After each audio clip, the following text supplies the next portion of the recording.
नमस्कार, मैं हूँ राकेश साल्वे और आप देख रहे हैं सालासर न्यूज़। आज मैं मौजूद हूँ वापी के उर्मिल मल्टी स्पेशलिटी हॉस्पिटल में, जहाँ की मैडम है ऋतुजा शाह, एक एमडी है।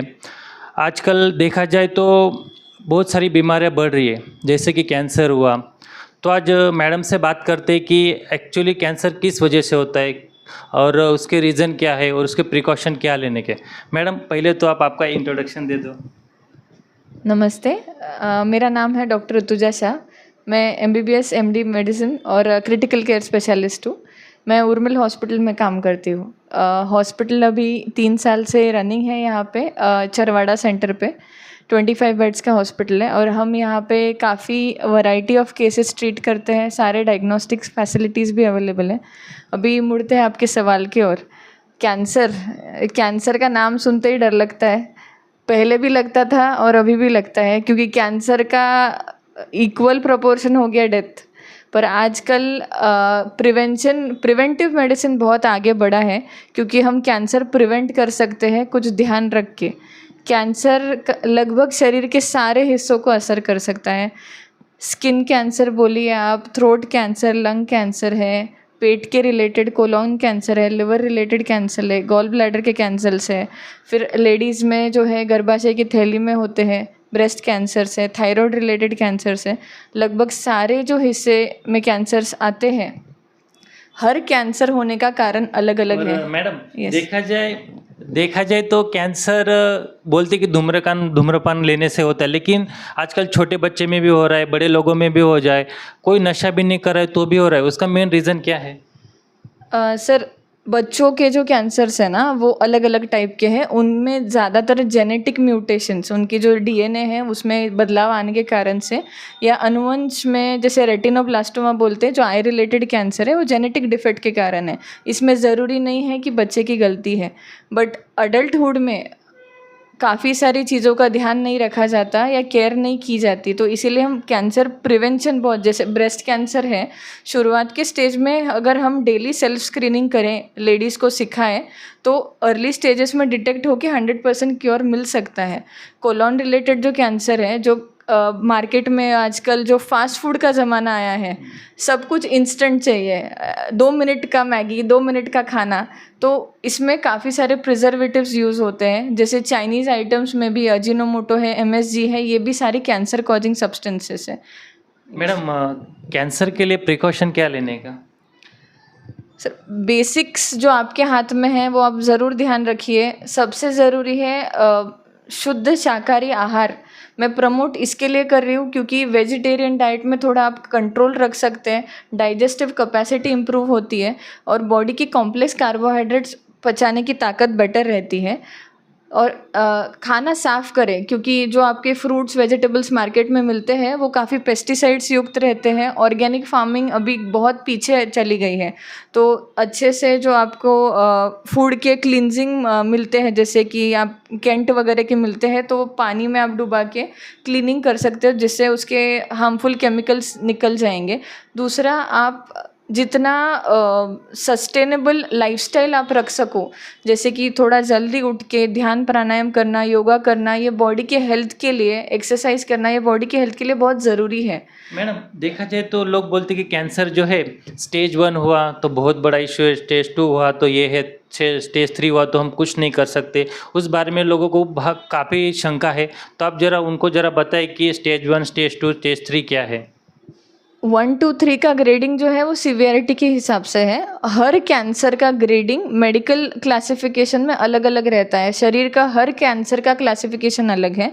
पर अगर हम समझें, अर्ली मतलब स्टेज 1 जो शुरुआत का भाग है, जिसमें ट्रीटमेंट अवेलेबल ऑप्शंस ज़्यादा है, जिसमें आप मेडिकल थेरेपी या मिनिमल इन्वेजिव सर्जरी के द्वारा आप कंट्रोल कर सकते हैं, उसको स्टेज 1 या स्टेज 2 में गिनती होती है। जितना कैंसर एग्रेसिव होता है, एडवांस होता है, उतना आगे के स्टेज में गिना जाता है। ओके मैडम, अभी ये तो मैडम ने कैंसर के बारे में बोला। आज अगर देखा जाए तो बारिश का मौसम है, डेंगू मलेरिया ये जो है वो बहुत होने के चांसेस है। तो मैडम, डेंगू मलेरिया के लिए क्या प्रिकॉशन लेना चाहिए और उसके लिए सावधानी क्या बरतनी चाहिए? अगर बुखार आए तो क्या करना चाहिए, ज़रा ये आप लोगों को बताएं। अभी हम अगर बात करें जो बारिश के रिलेटेड बीमारियां हैं, ये सर्दी खांसी फ्लू से लेके डेंगू मलेरिया टाइफॉइड और काफ़ी सारे ट्रॉपिकल फीवर्स हो सकते हैं। डेंगू ये एक वायरस है। डेंगू वायरस जो है वो मच्छर में जाता है और वो मच्छर के काटने से आपको डेंगू की बीमारी होती है। डेंगू ज़्यादातर साफ़ पानी में पनपता है और उसका सुबह और शाम का टाइम रहता है। इसलिए ध्यान रखने के लिए आप जितने भी साफ़ जगह पे, मतलब समझो आपके पॉट्स में कुंडों में जहाँ पे भी पानी जमा है उसको डिस्कार्ड कर दो, उसको निकाल दो। और बच्चों को और बड़ों को एक ध्यान रखना है कि जो ब्रीडिंग टाइम है डेंगू का, उससे बचने के लिए साफ़ फुल आस्तीन के कपड़े पहनो ताकि मच्छर काटना थोड़ा कम हो जाएगा। मलेरिया गंदे पानी में बनता है, तो कहीं पे भी पानी जमना नहीं चाहिए, उसका हमको ध्यान रखना है। टाइफॉइड खराब खाना या खराब पानी के द्वारा फैलता है। सिमिलरली हेपेटाइटिस ए भी ऐसा ही बारिश में खराब खाने के द्वारा फैलता है। और मैडम बुखार अगर हुआ तो बोलते कि एक दिन बुखार ठीक नहीं हुआ, दूसरे दिन भी जनरली आदमी क्या एक पैरासीटामॉल ले लेता है और बुखार बोले कि एक दिन में कंट्रोल, लेकिन देखा जाए तो 2-3 दिन के बाद बुखार उनका बढ़ जाता है। तो आप क्या कहना चाहोगे जो डेली अगर मेडिकल पे जाके पैरासीटामॉल ले लेते हैं उसके बारे में? Sir over the counter medicine का प्रॉब्लम एक ही है कि मेडिकल स्टोर्स में ज़्यादातर क्या करते हैं, एंटीबायोटिक्स का एक शॉर्ट कोर्स ऐड कर देते हैं और पैरासीटामॉल या कभी कभी हाइड्रोस्टेरॉइड्स भी देते हैं ताकि इंस्टेंट रिलीफ मिले। बट ये सही तरीका नहीं है। कोई भी बुखार अगर आपका 100 से 101 के ऊपर 3 दिन के ऊपर रहता है तो इसको सीरियसली लेना चाहिए।